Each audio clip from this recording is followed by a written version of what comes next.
Now, leaping back into this course before we go to the next one, what I really used this first one for was just practicing bunker sculpting, because it's really difficult. Sandbelt greens, you may or may not know, dive straight into the bunkers. So that means for me a lot of work with splines. How do I get that to work? Getting an understanding of how am I going to, each of these bunkers I've done here a different way, trying to get a feel for which one do I like the most in terms of sculpting. This one's gone too deep and cavernous, didn't like that. I've left it because it's interesting. This one is not quite flat enough. They're all half ideas. This one's okay but a bit bulging in the middle. What I really gained from trying these ones was working out spacing and realising that if I was doing these bunkers they have to be a bit more than 15 yards wide, otherwise, or certainly more than 10 yards deep, otherwise I'm finding it really tricky. I quite liked this one. The back lip was very steep but it was getting closer, and the time I think I got something with this one that I quite liked. So now we're in the actual 2K course design. I'm about 2 weeks into this project, maybe at this point in time. No, maybe 3. It's a different course file. I recreated all of it having used the previous test one, because once the contest opens you have to create a new course.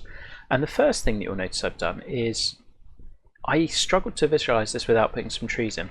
These were all multi-planted, but just to give me an idea of how's the land going to look. And for me, this course, the trickiest thing that I spent about a week on was just drawing measure tools and working out for the width I want it to play and the planting depth I want to have, has each hole got enough space? And that was a lot of playing around with the move tool feature, tweaking things, and just getting an idea of spacing, really. Is everything going to work? Am I going to get the visuals that I really want? We've then gone into the bunkers a bit more, and I'm really happy with how these are coming out. That one's not finalised. These ones up near the green are pretty good, I think. They're pretty close to what I want. I then spent a long time chatting with Golfwolf, who's done Frankston Heath, about how he looked to plant, and picked up some really good ideas from him. I feel like this planting is some of the best that I've done. It looks a lot more natural than my usual, I think. At least I'm trying to work on it. So this is my first one of looking at planting areas, and particularly Jamie's advice was focus on canopy line, making that interesting and having different peaks and troughs. I think that's worked quite nicely. So I've tried to work in high points at different depths. Then it was looking at scrub, and some of the ways he does his scrub planting are just so much more detailed than I would do. So it's really sinking down bushes. You see this green one here, variety of grasses around it, trying to plant those in a line rather than circling things around. Again, slightly different heights and types of trees. A lot of it's kind of trial and error, but I think I'm getting there with it. And I think that hole fits its environment pretty nicely. Then there was just getting the bunker sculpting. A lot of that's been slow, but I'm enjoying it. So yeah, I think that might be the end of episode 1 right about here, of how to really start a contest course, the things that you're thinking about. At this point you want to be thinking, is the course going to be something that's going to blow people away or really impress?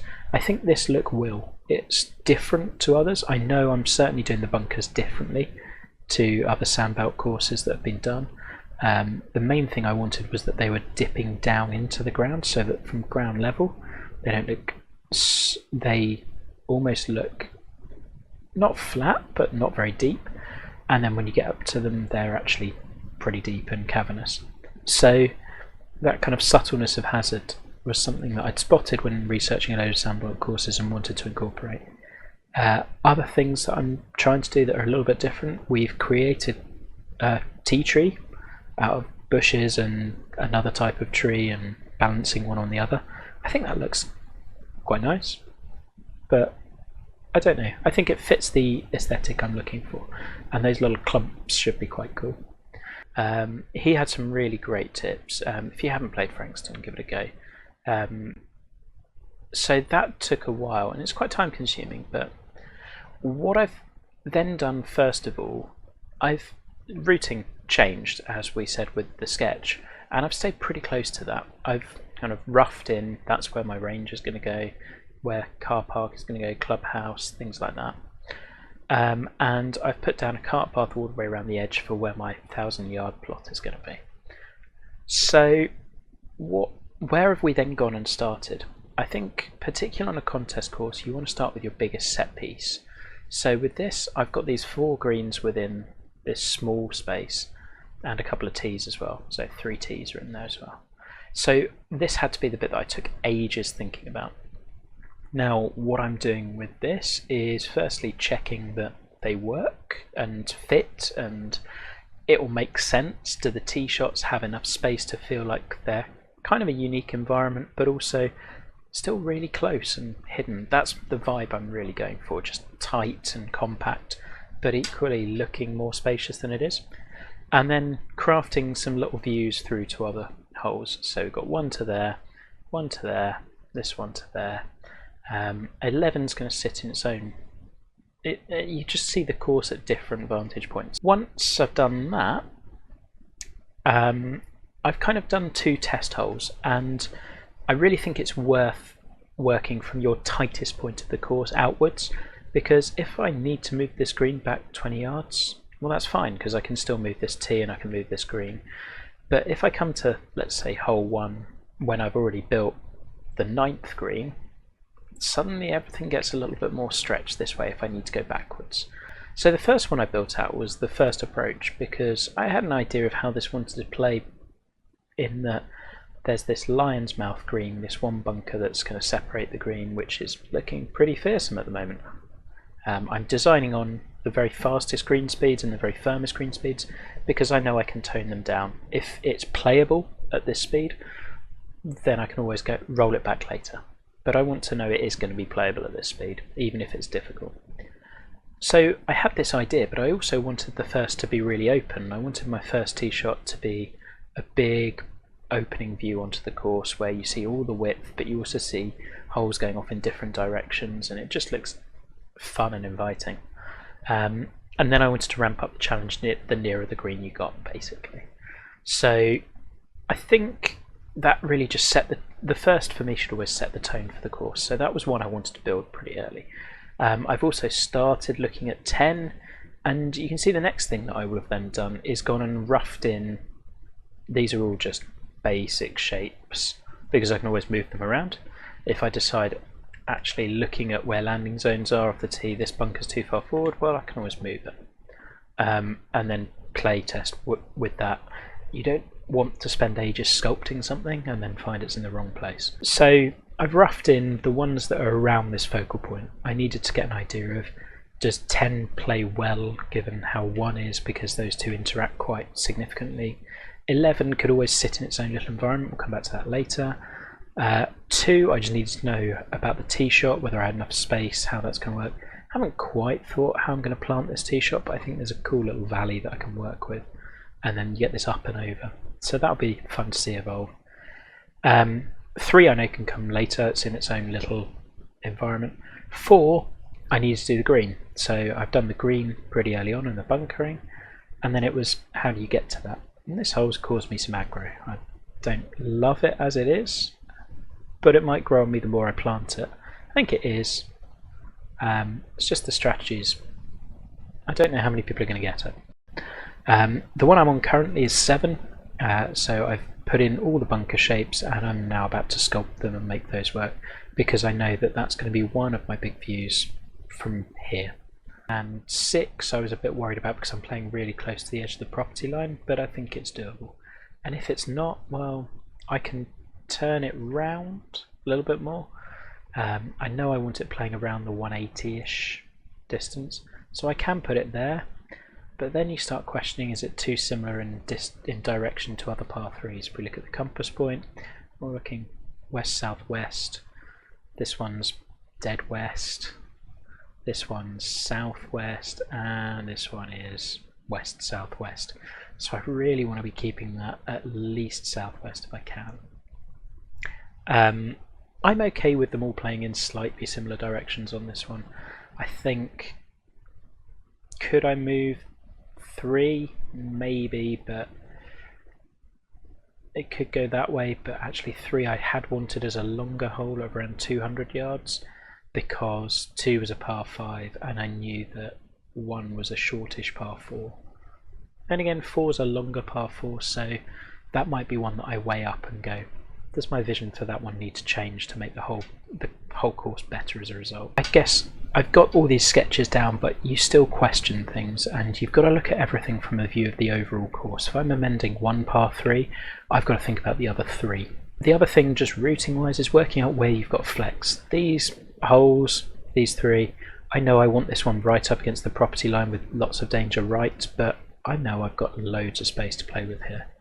I also know 15's kind of squeezed, but 16, I can push the tee over here and play down here and along, and actually that will work just fine. That's got loads of space too. So between these 3, I've got quite a lot of room for error. So those 3 can wait basically and fit in around everything else.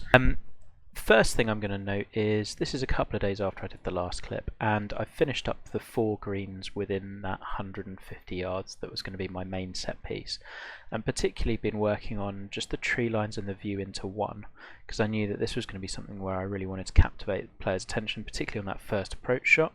So if we're looking here, it's not particularly clear, but when you get up to the green you'll notice you've got a view through to 7, just all the way through here that we've crafted pretty carefully. A little peak at 4 over here, the bunker's through there, and you're staring right at 11.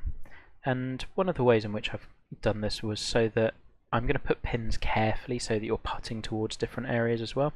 So we're going to make sure that one of the pins for this, you're going to be putting that way and looking back down at 1 if I want it. What I've spent a lot of time doing is experimenting with the tree lines and trying to get the canopy lines right, so you've got little rises and falls, and things that look natural, and huge variety of species here as well.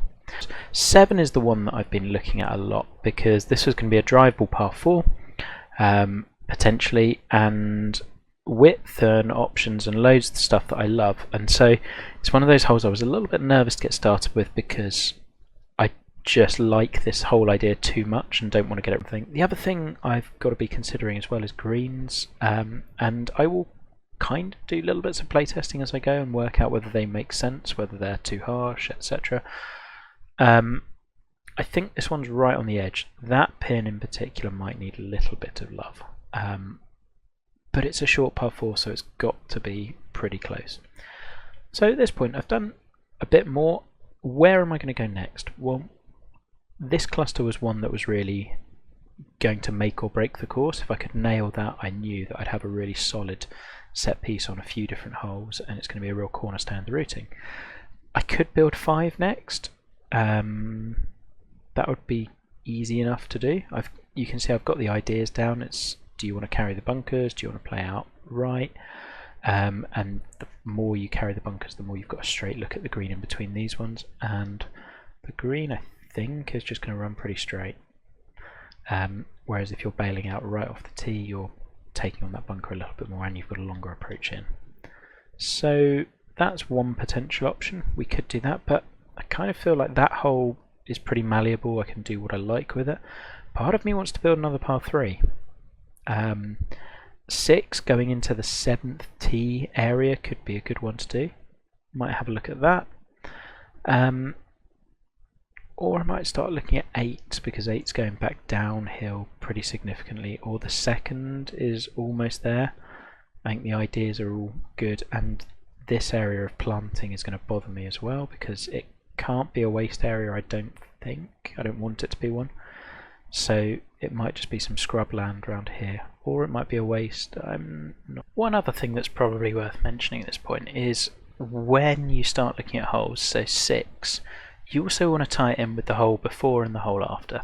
So particularly on a routing as tight as this, I know that when I'm playing 12, I don't want to just see, oh look, there's a tee over there in the middle of nothing. I want to think about how that's going to be planted. And so you'll see these little measure tools. And that's where I'm thinking, well, am I going to get tree lines in there? How am I basically going to separate this hole from this tee box when they're only about 25 yards apart? And how are we going to make it so that when you're hitting an approach on 5, you're not just looking at this tee. So you've got to be thinking, how am I going to plant this, what's this going to look like, and really visualize it as you go. So with the trees there, do I want to offer a view through to 12? I think I probably do. I want to offer glimpses, so I'm going to want some large trees and some scrub underneath it. So if we look around, kind of like this maybe. That's not really finished.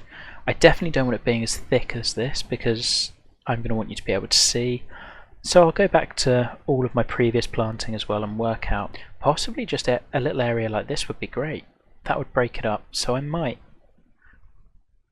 just have a little look over this and go, okay, so we've used a maple, we've used a couple of oaks and pinned them together, and some scrub on the base, and basically just replicate that.